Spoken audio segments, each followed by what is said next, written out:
Olá pessoal, tudo bem com vocês? Vamos dar continuidade aqui a mais uma videoaula e nessa videoaula de hoje nós vamos falar sobre as NRs, as normas regulamentadoras de saúde e segurança do trabalho.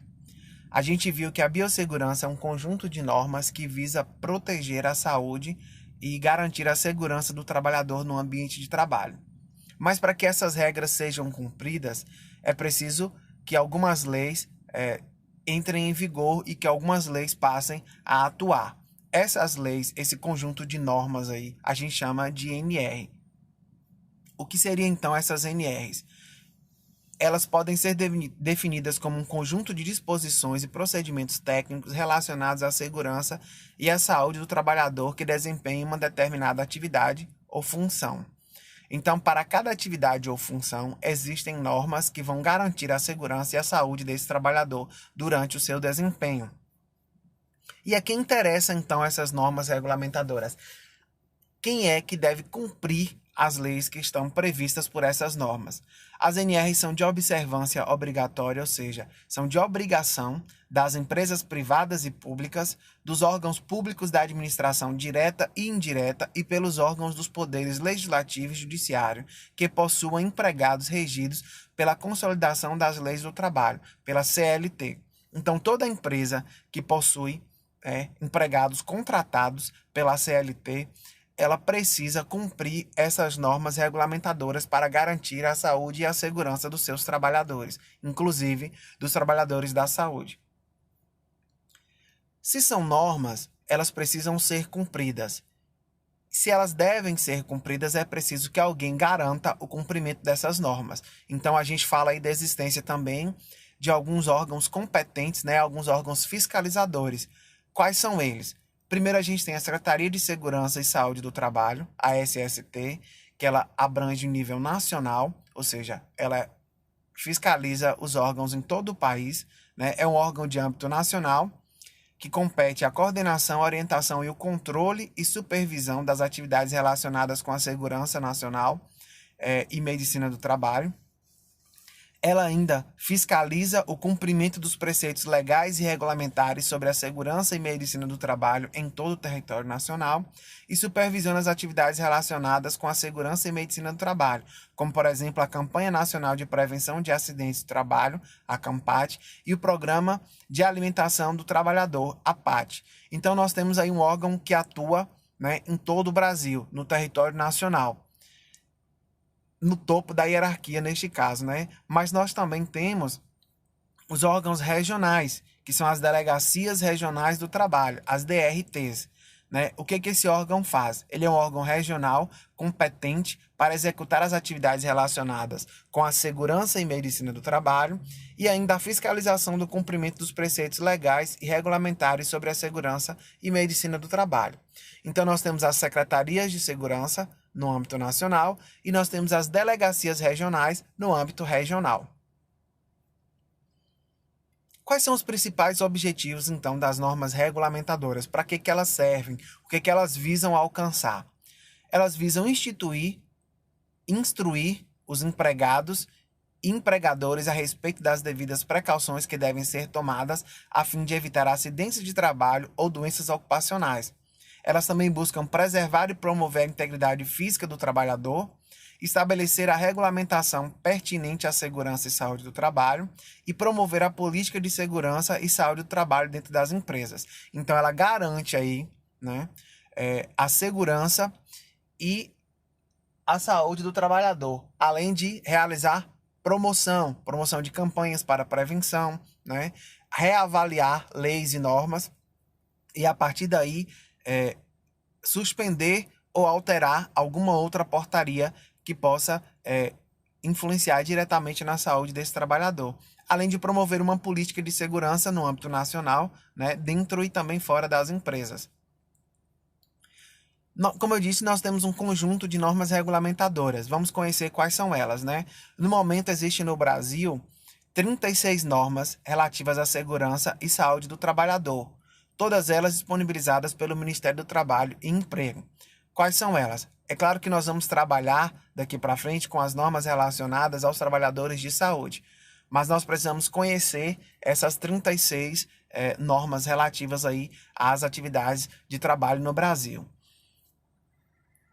Nós temos a NR1, que é das disposições gerais, a NR2, que é inspeção prévia, a NR3, embargo ou interdição, a NR4, que é o SESMIT, a NR5, a CIPA, a NR6, que trata dos equipamentos de proteção individual, os EPIs, a NR7, do PCMSO, a NR8, edificações, a NR9, PPRA, a NR10, eletricidade, a 11, materiais, a 12, máquinas e equipamentos, a 13, caldeiras, vasos e tubulações, a 14, trata dos fornos, a NR15, da insalubridade, a 16, da periculosidade, a NR17, da ergonomia. Olha só, nós temos uma NR exclusiva para tratar da ergonomia, dos riscos ergonômicos, aqueles que a gente estudou lá quando a gente fala dos riscos ambientais, que tem a corzinha amarela, se lembram? NR18, do PCMAT, a NR19, que trata dos explosivos, a 20, dos inflamáveis e combustíveis, a NR21, que trata das atividades realizadas a céu aberto, a NR32, das atividades de mineração, a NR23, do combate e prevenção a incêndios, a NR24, higienização e conforto dos ambientes de trabalho, a NR25, trata dos resíduos, a NR26, da sinalização, a NR27, dos registros profissionais, a 28, fiscalização e penalidades, a 29, dos prontuários, NR30, trata dos trabalhadores aquaviários, a NR31, da segurança dos trabalhadores rurais, a NR32, olha só, chegamos nela, a 32, é a NR que trata especificamente da segurança dos trabalhadores da saúde. A 33, de espaços confinados, a NR34, dos trabalhadores da área naval, a 35, dos trabalhadores em áreas de altura, e a NR36, dos trabalhadores de pessoas que trabalham em frigoríficos.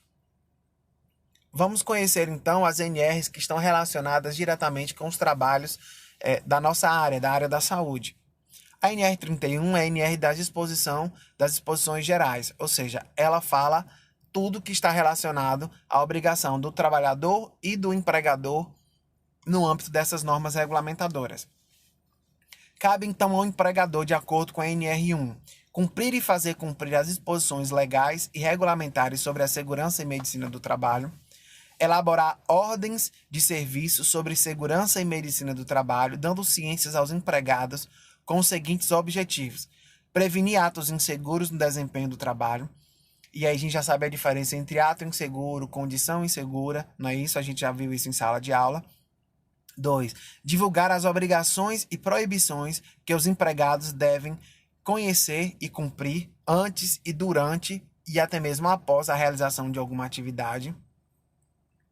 Dar conhecimento aos empregados de que serão passíveis de punição pelo descumprimento das ordens de serviço expedidas. Como nós sabemos, essas são normas, são leis, então todo empregado tem a obrigação de cumprir essa lei. Determinar o procedimento que deverá ser adotado em caso de acidente de trabalho ou de doença profissional ou do trabalho. Adotar medidas determinadas pelo Ministério do Trabalho. Adotar medidas para eliminar ou neutralizar a insalubridade e as condições inseguras no trabalho. Cabe ao empregador ainda informar aos trabalhadores sobre os riscos profissionais que possam originar-se nos locais de trabalho. Então, ao contratar um trabalhador e ao destiná-lo para uma atividade, cabe ao empregador dizer ao trabalhador, garantir ciência do trabalhador sobre os riscos que ele corre no desempenho daquela atividade. Os meios para prevenir e limitar tais riscos e as medidas adotadas pela empresa. Além disso, a empresa deve garantir que o trabalhador tem conhecimento, dos meios que ele pode utilizar para evitar esse risco, dos resultados dos exames médicos, de exames complementares e de diagnósticos aos quais os próprios trabalhadores forem submetidos.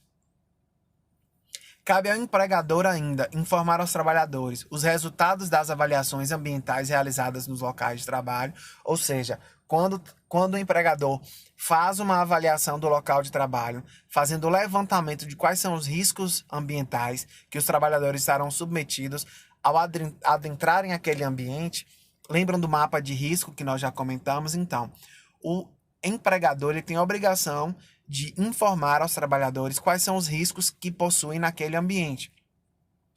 Permitir que representantes dos trabalhadores, aí os sindicatos, por exemplo, ou os conselhos, acompanhem a fiscalização dos preceitos legais e regulamentares sobre a segurança e medicina do trabalho.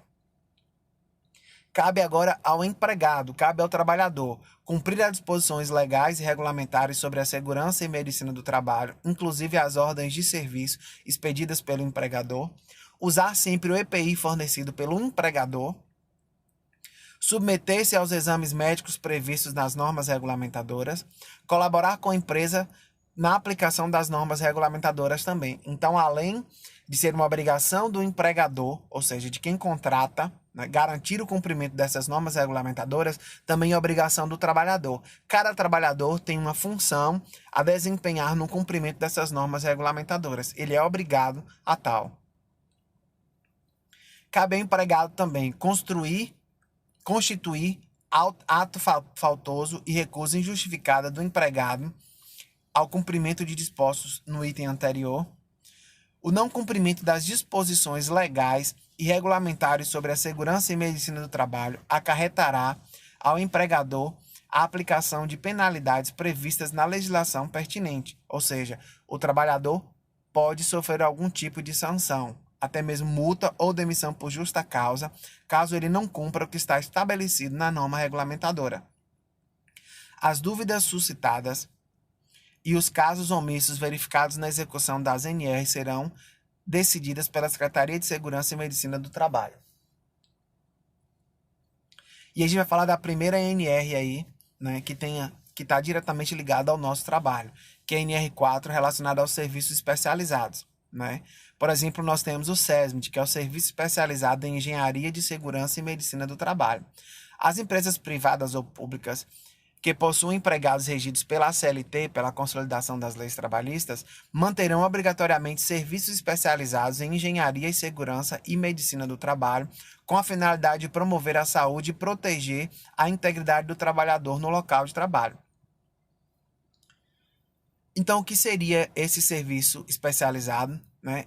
E como ele é composto? Os serviços especializados em engenharia e segurança do trabalho e em medicina do trabalho deverão ser integrados por um médico do trabalho, um engenheiro de segurança do trabalho, um enfermeiro do trabalho, um técnico de segurança do trabalho e um técnico de enfermagem do trabalho. As atividades dos profissionais integrantes do SESM são essencialmente prevencionistas, embora não seja vedado o atendimento de emergência quando se tornar necessário. Então, essa equipe ela está lá para trabalhar com a promoção e a prevenção em saúde, né? Trazer informações para que garanta aos trabalhadores conhecimento suficiente para cumprir as normas de biossegurança. Eles não são responsáveis pelo atendimento médico, pela clínica de forma geral, o que não impede também que em situações de emergência esses profissionais possam atuar. Além da NR4, que traz esse serviço especializado que é o SESMIT, a gente tem a NR6, que trata do equipamento de proteção individual, que a gente já viu numa outra aula. Então, considera-se, de acordo com a NR6, como equipamento de proteção individual todo dispositivo de uso individual, de fabricação nacional ou estrangeira, destinado a proteger a saúde e a integridade física do trabalhador. A empresa é obrigada a fornecer aos empregados gratuitamente. Nenhum empregado deve ser responsável pela aquisição de equipamento de proteção individual. Nenhum empregado deve levar seu próprio EPI. O empregador é que deve fornecer o EPI de acordo com a atividade que ele realiza. Fique atento, toda empresa é obrigada a fornecer aos seus funcionários de forma gratuita equipamentos de proteção individual segundo a necessidade de trabalho e de risco. Isso consta na Lei 6.514, de 22/12/1997, especificamente na seção 4, no artigo 166. A NR32, Segurança e Saúde do Trabalho. Aqui a gente vai dar uma pausa nessa aula para o vídeo não ficar tão longo e eu retorno com vocês no outro vídeo.